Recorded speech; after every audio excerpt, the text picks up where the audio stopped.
আজিকালি অভিযোগ দিবলৈ এৰি দিলোঁ, সময়কো মানুহকো। বৌতি নৈৰ দৰে বৈ আছোঁ, বৈ থাকিম। কোনোবাই কেতিয়াবা সমালোচনাৰে আৰু ঠাট্টাৰে থকা সৰকা কৰিছে, মৌন হৈ আঁতৰি আহিছোঁ। কোনোবাই আকৌ প্ৰশংসাৰে উপচাই পেলাইছে, নীৰৱ হাঁহি এটাৰেই আঁতৰিছোঁ।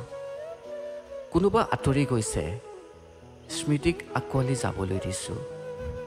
কোনোবা নতুন আহিছে, সেটা হাঁহিৰে আদৰিছোঁ।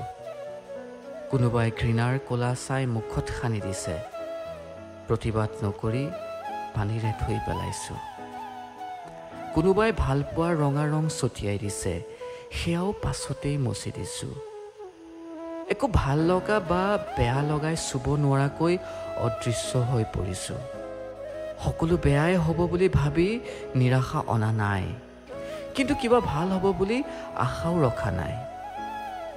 জীৱনক লৈ হতাশ হোৱা নাই, কিন্তু নিজক লৈ উচ্ছ্বাসো একো নাই। কন্দা নাই, কিন্তু হাঁহিবও পৰা নাই। চকু পানীৰ পুখুৰীটো শেষ হৈ গ'ল যেন এতিয়া শুকান। লাহে লাহে হেৰাই যাম মই, কোনোবা শ্মশানৰ আকাশত ধোঁৱা হৈ উৰি থাকিম।